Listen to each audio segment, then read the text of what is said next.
Meat is the yardstick of protein foods because meat measures up to every protein need.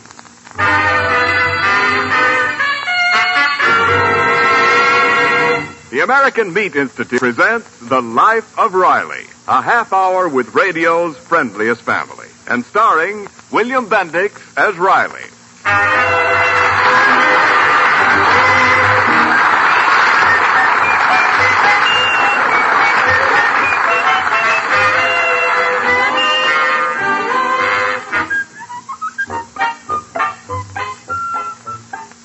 Here's a pleasant and good rule for getting the kind of proteins you need.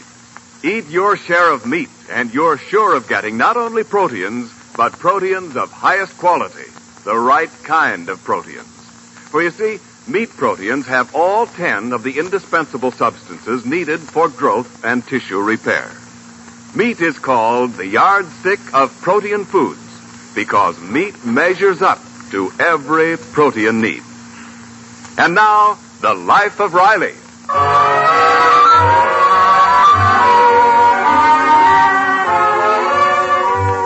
Well, as we peer into Riley's home life this fine Sunday, the Lord and Master is still in bed.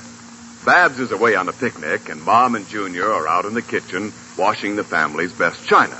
It looks as though something unusual is being planned. Okay, Mom. I dried all the plates. I'm going out. Not until you dry the cups and saucers. You know we're having company later. Okay. But I bet I'm the only guy in my gang with dishpan hands. Okay, my dear, help me with these bundles. What an ordeal this shopping is. Quiet, Uncle Baxter. Don't let Riley hear you. Gosh, look at all the stuff. Bologna, olives, herring, frankfurters, liverwurst. Somebody important coming, Mom? Just some old friends of your father's, Junior.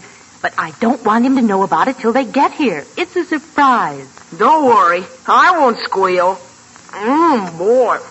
Junior, where are your manners? Stop sampling that bologna. These olives are sublime. Mother, we now have 5 less olives than we just had. Stop showing off, Junior. I know you can count. Uncle Baxter, put the food in the icebox while I take in this breakfast tray to Riley, will you? Breakfast in bed? Peg, you'll spoil your husband. Well, he's had a very hard week. Besides, I want to get him in a good mood so I can get him out of the house. Mom, I'll carry the tray. No, that's all right, dear. I can manage. Junior, if I took a few more olives and you didn't say anything, you could take another slice of liverwurst and I wouldn't say anything. Oh, kind of a non-aggression pact, huh? Okay, Uncle Baxter.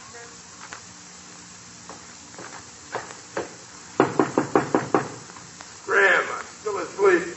Oh, say not so, Your Royal Highness. Your breakfast waits without. What ho! Enter me, good woman. Behold the royal breakfast, Your Highness. Does Your Majesty deign to dine? Yea, verily. My Majesty ain't in no mood to quibble. Slip me a fork and I will nibble. Well said, Your Grace. I will fix a place. Don't be silly. Put it on the pilly. Oh, gosh, Peg, breakfast in bed. This is really living. Well, hurry and eat, dear. Then get dressed and take a nice long walk. Wait a minute. This is my day of rest. Well, I want to clean up the house, Riley.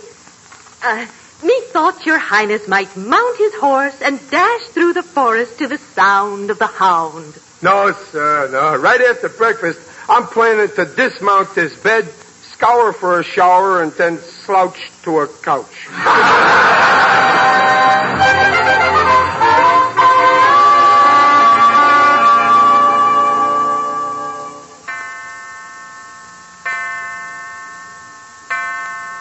One o'clock.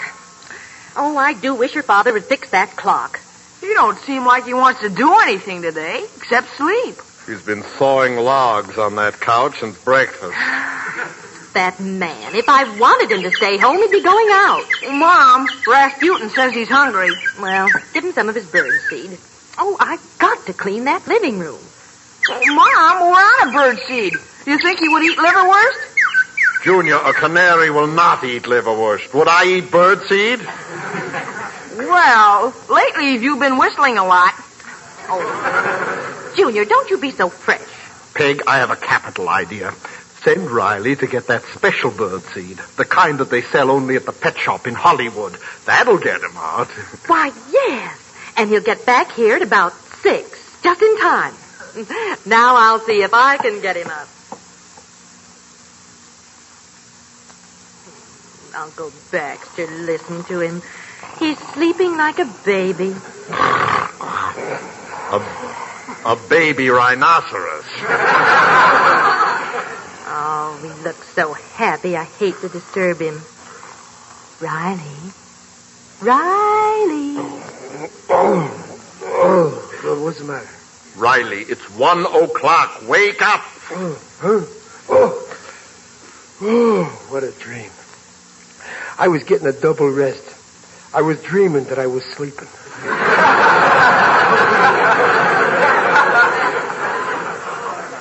Riley, what you need now is a long, brisk walk. Oh, this is my day of rest. Oh, Pop, Rasputin's awful hungry. Yes, dear, we're out of birdseed. Riley, why don't you ride to Hollywood and get him some? I got a better idea. I'll give the canary a nickel. Let him fly to Hollywood and buy what he wants. Dear, don't you care that the canary's hungry? I care so much, I stopped off yesterday and got him his birdseed. Oh, Riley. Come on, Woody. We'll take you out to the back porch and put on your nose bag. And after that, dear, why don't you go to a movie, a double feature? Oh, no, I got other plans. I'm going to knock off a few hours sleep so I won't be tired tonight when I go to bed.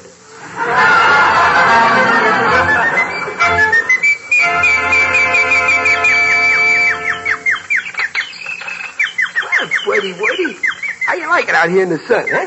Hey, Junior, give him plenty of them black seeds. This is Sunday. Okay, Pop. You. What's that? Oh, I see who it is, Pop. Someone peeking over the fence next door. Yeah. It's a man who looks like a little boy. No, it's a little boy who looks like a man. Oh, it must be our new neighbor. What's that on his head, Pop? A lace dust cap. How do you like that? He must have been on Truth and Consequences. I'll go over and shoot the breeze with this little guy, huh? Hi there. Good afternoon. My name is Waldo Binney. Riley's my moniker. I'm very glad to know you, I'm certainly. My wife's busy in the house. If she comes out, we'll just make believe we don't know each other. Hey, are you kidding? You mean your wife would get sore if you talk to me? Not only my wife, but my wife's aunt, Miss Grimshaw. They don't like me to talk to men. They say it makes me insubordinate. Oh, the two of them are forever picking at me.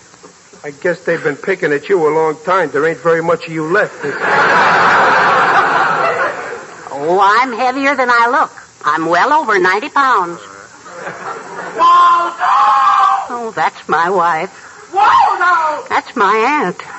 Waldo, a guy your size should refuse to fight on two fronts. Waldo! I'm coming, Aunt Gussie. Oh, fine, how have I been? I'd like to see my wife's relatives yell at me. Oh, my. I hope she didn't hear that. Quick, Mr. Riley, look over my shoulder. Is anyone at the kitchen window?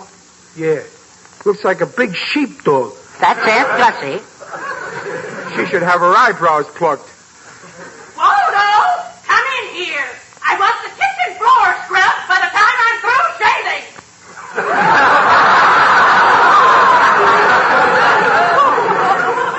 Waldo, what does your aunt use, a straight razor or a safety? Electric. Oh. She shaves her French poodle every Sunday. She feeds him the best food, and she reads to him and takes him riding in the car. That dog is living a man's life. Listen, Waldo, you gotta be firm with relatives. You gotta be boss like me.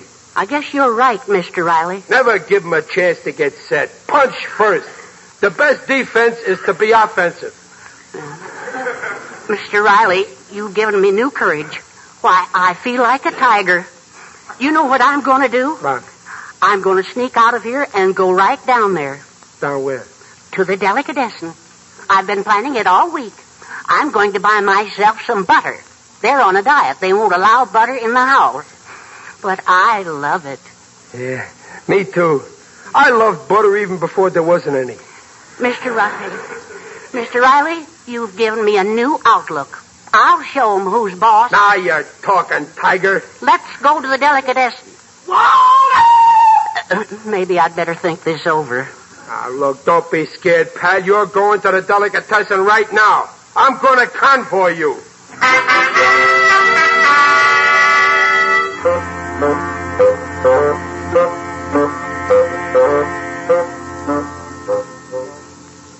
Waldo, you gotta be tough with in-laws or they'll act like outlaws.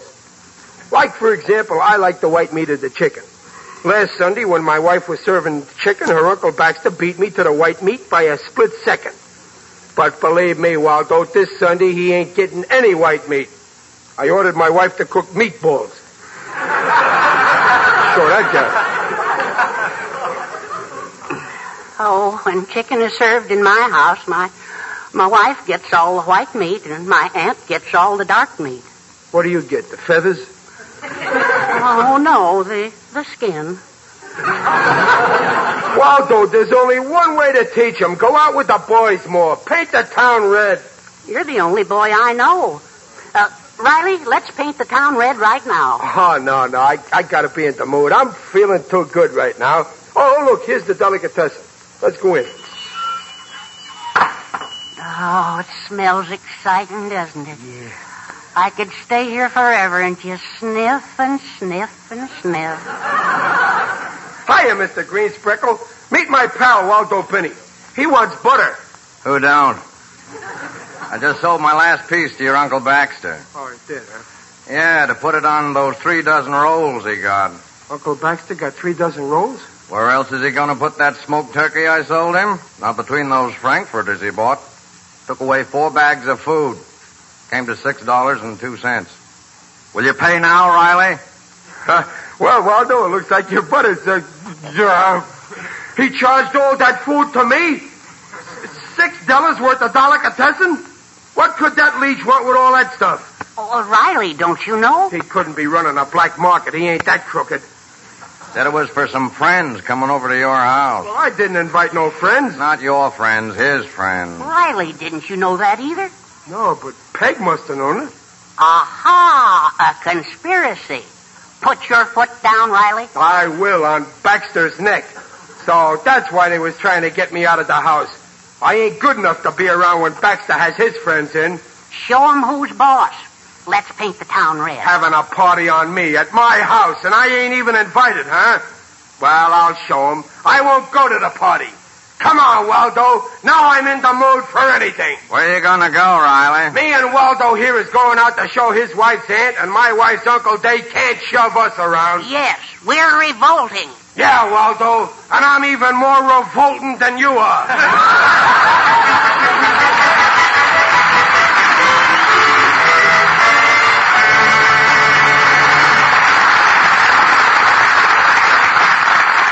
And now, while Riley and his admiring pal Waldo go out to revolt against family oppression, this is Ken Niles with a question. Have you ever seen an assembly line? If you haven't, you've certainly seen pictures of one. Those giant conveyors that carry an unfinished machine from group to group of workmen, with each group adding a vital part until an automobile or truck or fighting airplane moves off the end of the line. Did you ever stop to think that it takes a disassembly line to produce all the kinds of meat you want? At one end of the line, the livestock producer delivers his finished product, fine meat animals. In the plants of the meatpacking industry, these are divided into cuts for your retailer, sausages and variety meats that make fine low-point meals, the bacon for breakfast, and the ham you will want for your Easter Sunday dinner. And not only meat cuts, but hundreds of byproducts, many of them vital to other war industries, are produced by this disassembly line. Most every part of a meat animal is saved and used for its best purpose. Indeed, it has been said that all but the squeal is utilized.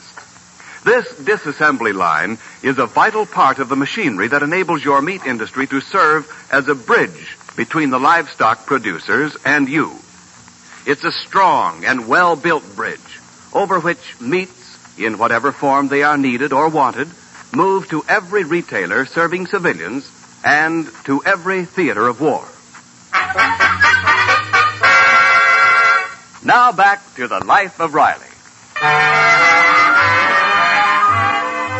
Well, it's a couple of hours since Riley and Waldo left the delicatessen and set out to paint the town red. At the moment, we find them in a park. Gee, Riley, this is the life. There's lots going on in this park, too. Mm-hmm. Look, Riley. Where? Here comes a couple now. Oh, boy. These are good looking, aren't they? Yeah. Yeah, that plump one is sure pretty. Now, make believe we don't see them until they get right up to us, huh? Yeah. Ready? Yeah. Now. Here, Bridgie. Oh, Waldo, you threw the popcorn too soon. You gotta be careful with pigeons.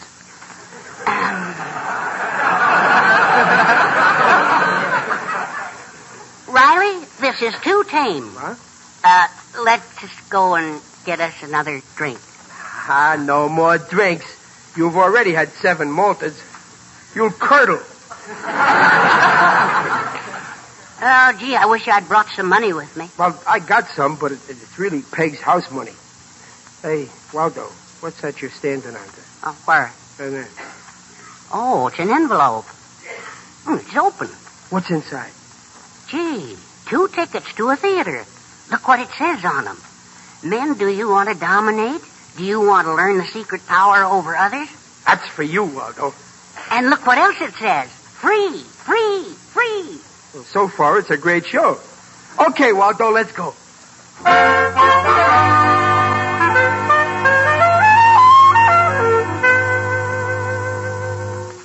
On the inside, men. Don't block the sidewalk. Step inside and hear the great Professor Geeko tell you how to dominate. Hurry. Step right in. Step right along. Hurry. Dad, wait a minute. Quit dragging me, bud. Take your hands off my lapel. Oh, excuse me, mister. My humble apologies. Why, Riley, you haven't even gone in yet, and already you're dominating. I guess I'm a born domino. Come on. Gee, dark in here. Yeah. Coming in off the street that way. Well, I can see all right. Waldo, you should eat more carrots. Oh, yeah. Let's sit down on this bench, All huh? right. Oh, Riley, the lecture's going to begin. Yeah, there's a light on the stage. I can see a man in it. Yeah, I see him, too. Oh, what a magnificent head of hair. And just look at his wonderful beard. Yeah, from here he looks as if he's peeking out of a haystack. Oh, say, I'd like to take some notes. Have you got a piece of paper? Yeah, I got a notebook in my wallet. I'll give it to you. Men, your attention, please. I hold in my hand a little booklet. Observe the price plainly marked on the cover. $1. Waldo, it's gone. My wallet. But don't let that mislead you. For today and today only, I offer this book absolutely free. My wallet's gone with Peg's house money in it. $18. I repeat, absolutely free to anyone who can answer a few simple questions. I got a question. Where's my wife's house money? I've been robbed. Excuse me, gentlemen. I see we have a hoodlum in our midst. Who you calling a hoodlum? Somebody in this cook joint is a crook. How dare anyone point a finger at the great Geeko? How dare anyone point 5 fingers into my pocket? Come up on this stage. Come up on this stage. Watch out, Riley. He's dominating you. Go on. He can't dominate me. I'm staying right here. I command you to come up here. Riley, he is dominating you. You're almost on the stage. I am? Well, I'm dominating him to make me come up on the stage. Ah, here you are. Too weak to resist my power. Gentlemen, observe this money-mad wretch babbling of his imaginary funds. Give me my $18. My pathetic friend, you win. I will give you $18 from my own pocket. You see, Waldo, I dominated him. If you answer one simple question from the Geeko quiz book. But if you fail to answer, then you buy the book for $1. Don't do it, Riley. My brain's hitting on all three. I'll try the question. Very well, here we go. What do you call the yolk of an egg? That's an easy... would you mind repeating the question? What do you call the yolk of an egg? The yolk of an egg is called the albumin. Wrong. The white of an egg is albumin. The yolk of an egg is called the yolk. Well, here's the book, sir. That'll be $1. Wait a minute. You tricked me, and that beard don't fool me neither. You're the same guy that was outside. You grabbed my lapel. You picked my pocket. This concludes my lecture for today, gentlemen. It does not. The lecture is concluded when I get my wallet. Please take your hands off my beard. You come across with my wife's house money, or I'll knock you loose from it. Get out of my way, wife. Give me back that money. Hey, get out now. It's a cop. Waldo, let's scram out of here.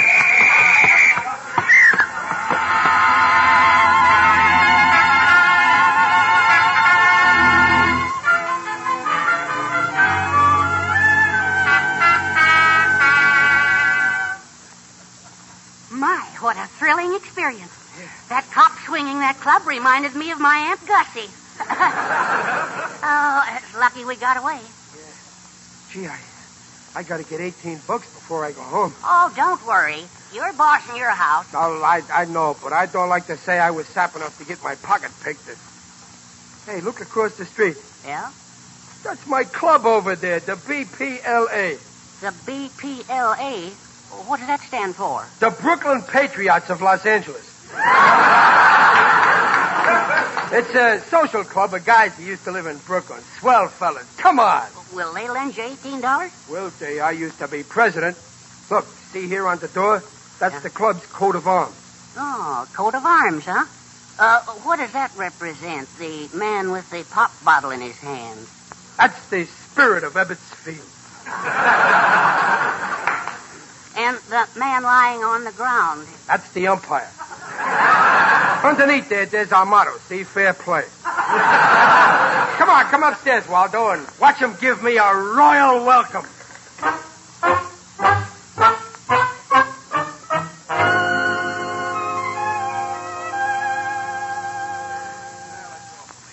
Say, guys, ain't it time we went to Riley's birthday party? Yeah, I think we better blow. Come on. Hey, Father. Hey, what's the matter, Tom? Riley's coming up the stairs with a friend. Huh? Hey, he can't come in here now. His party's supposed to be a surprise. If he sticks around, we can't get over now, there. Listen. Look, we'll just give him a quick brush off, see? You know, the cold eye. Yeah. And then when he scrams, we'll run quick ahead of him, and we'll be at the party first. You know, a rib. Good idea. Okay. Sure. Oh, watch it. Okay, Waldo, here's the greatest bunch of fellas in the world. Hiya, fellas. Look who's here. The kid himself. Guess what? I'm broke. So you're broke? Yeah, so what? So this ain't a loan society. Aha, great bunch of kidders. Boys, I want you to meet my pal here, Waldo Binney. Personally, I like Jack Binney. Maybe the shrimp's broke, too. Hey, perhaps these aren't the same men you knew, huh, Riley? Riley. Let me see now. I used to know that name. Say, boys, ain't Riley the guy that's so far back in his dues? Yeah, he's the jerk. What do you mean, dudes? I maybe missed a month. I'll pay now. I mean tomorrow. I got my pocket picked. Hey, I know this character now. Alibi Riley, always making a touch. Listen, you, many's the time you come to me and... Oh, you're kidding. They're kidding, Waldo. Come on, Waldo, we'll shoot a game of pool. Hey, you want to make a third, Harry? I'll spot you 10. I only play with friends. Well, since when ain't we friends? Hey, wait a minute. What goes here?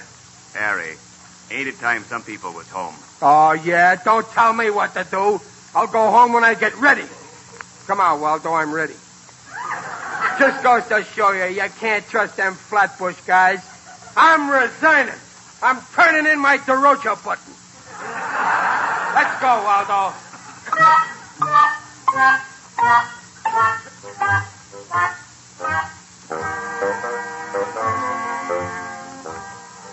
What a day. And it all started out so swell, too. Breakfast in bed. Now look what happens. I'd lose all my friends. Oh, don't be discouraged. You made a new friend today. I'll give you the shirt off my back. Oh, thanks, Waldo, but I couldn't wear a size 13. Well, here's your house, Riley. Oh, yeah. Say, why don't you go in and join the party? I'm no hypocrite. I may pay for Baxter's food, but I won't eat it.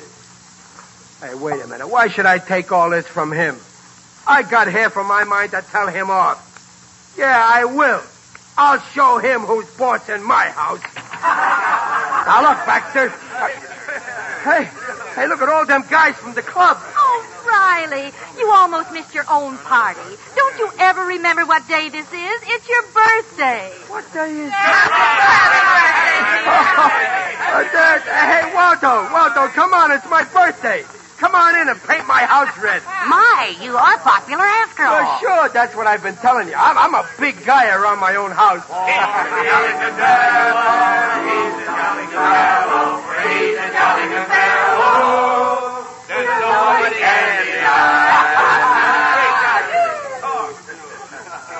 Come on, Waldo, meet my wife. Meet my Uncle Baxter. Meet all the gang. And look, Waldo, don't let him kid you.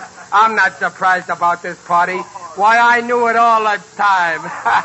For I'm a jolly good fellow that nobody can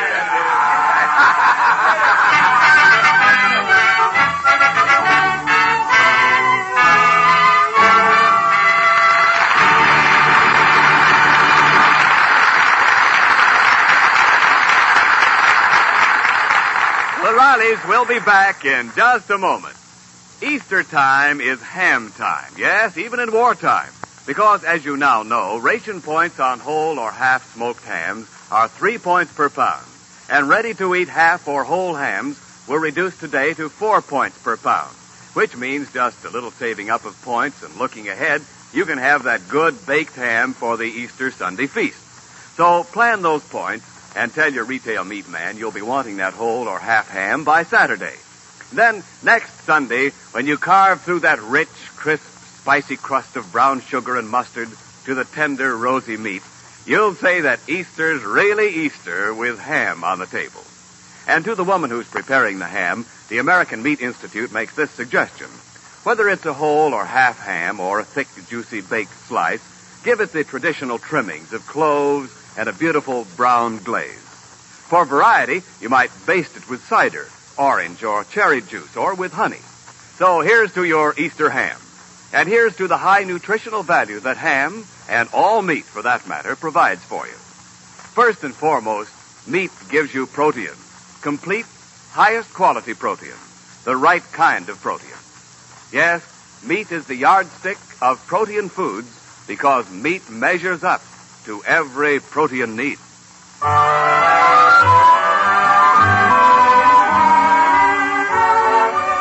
All statements regarding the nutritional value of meat made on this program are accepted by the Council on Foods and Nutrition of the American Medical Association.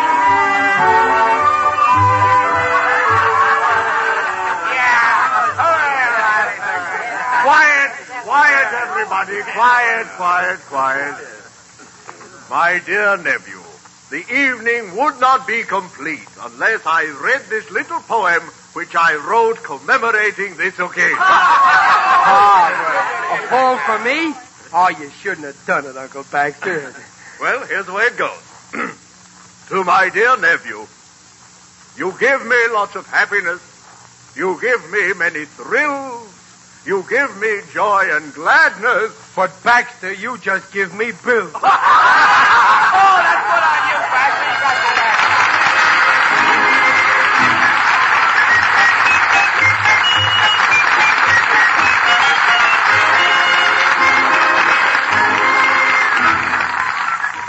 The Life of Riley, starring William Bendix and sponsored by the American Meat Institute, will be back next week at this same time. Mr. Bendix appears on this program by arrangement with Hal Roach. The Life of Riley was directed by Don Bernard with music by Lou Kozloff and came to you from Hollywood. This is Ken Niles saying, see you next week. This is the Blue Network. This is WENR at your service, Chicago 54.